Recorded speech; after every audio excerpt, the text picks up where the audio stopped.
Les aventures de Pinocchio de Carlo Collodi, traduction de Claude Sartirano. Chapitre 18. Pinocchio retrouve le renard et le chat. Il part avec eux semer ses 4 pièces d'or dans le champ des miracles.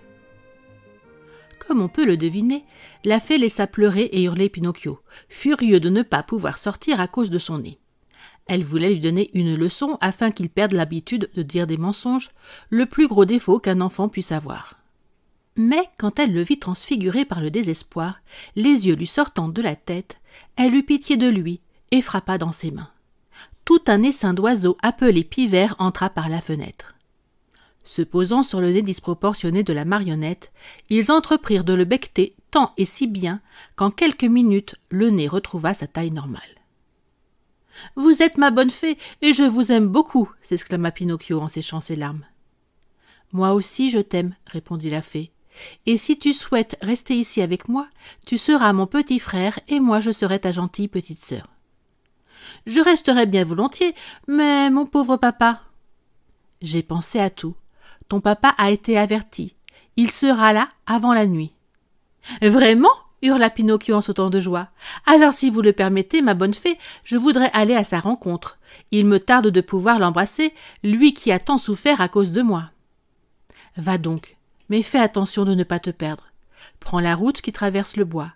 En passant par là, je suis sûre que tu le trouveras. » Pinocchio partit, et dès qu'il fut dans la forêt, il se mit à courir comme un chevreuil. Pourtant, arrivé près du grand chêne, il s'arrêta. Il lui avait semblé entendre marcher dans le sous-bois. Il ne s'était pas trompé. Or, savez-vous qui apparut sur le chemin? Le renard et le chat, ses 2 compagnons de voyage avec lesquels il avait dîné à l'auberge de l'Écrevisse Rouge. « Mais c'est notre cher Pinocchio !» s'exclama le renard en le prenant dans ses bras et en l'embrassant. « Que fais-tu donc ici ?»« Que fais-tu donc ici ?» répéta le chat. « C'est une longue histoire, » leur répondit la marionnette, « que je vous raconterai quand j'aurai le temps. Sachez pourtant que l'autre nuit, quand vous m'avez laissé tout seul à l'auberge, je suis tombé sur des brigands. »« Des brigands, pauvre ami.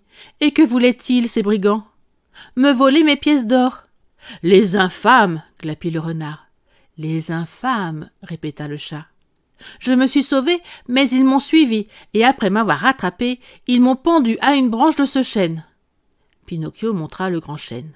« C'est vraiment terrible !» gémit le renard. « Dans quel monde sommes-nous donc condamnés à vivre? Et quel refuge pouvons-nous trouver, nous, les honnêtes gens ?» Alors qu'il devisait ainsi, Pinocchio remarqua que le chat boitait de sa jambe antérieure droite, car il n'avait plus ni ongles ni coussinet.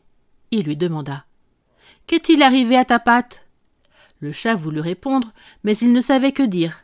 Alors le renard intervint. « Mon ami est trop modeste, c'est pourquoi il ne répond pas. Je parlerai pour lui. Apprends donc que nous avons croisé sur le chemin il y a 1 heure un vieux loup à demi-mort de faim qui nous demanda l'aumône. Comme nous n'avions même pas une arête de poisson à lui donner, qu'a fait notre ami qui a vraiment un cœur d'or?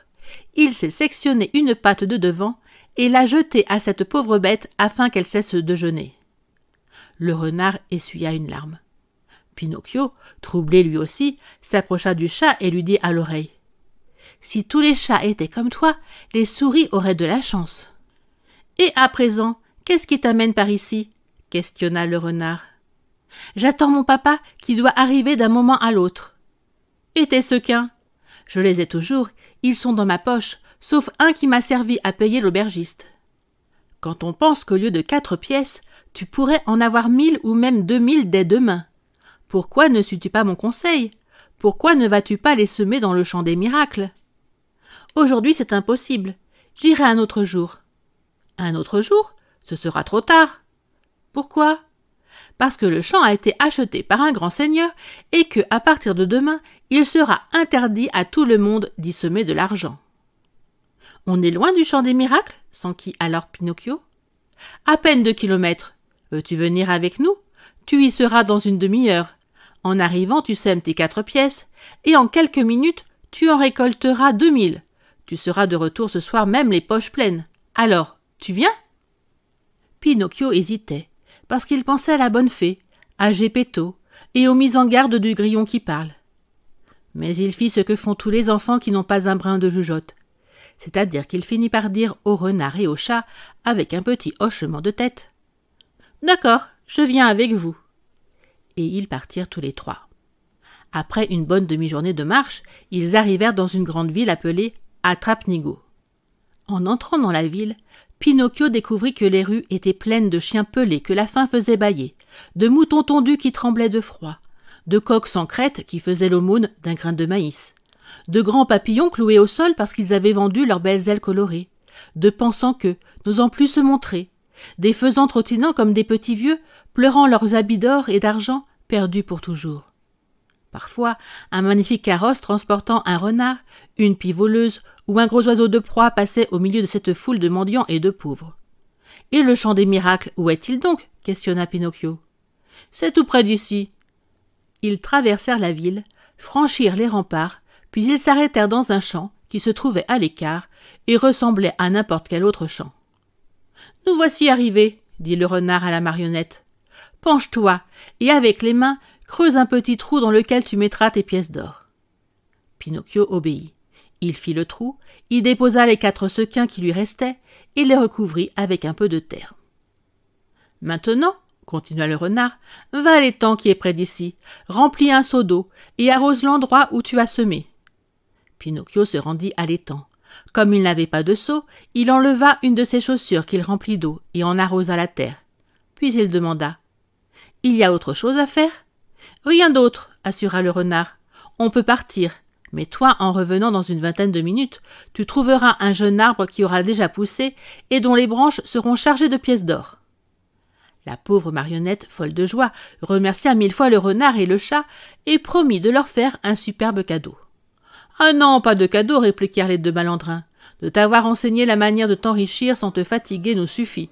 Nous sommes heureux comme des rois. » Ils saluèrent Pinocchio, lui souhaitèrent une bonne récolte et s'en allèrent de leur côté. Merci d'avoir écouté cette vidéo. Si cette vidéo vous a plu, vous pouvez vous abonner gratuitement à la chaîne Coin Livre Audio. N'oubliez pas de liker avec le pouce vers le haut. Vous pouvez aussi me laisser un commentaire. À bientôt.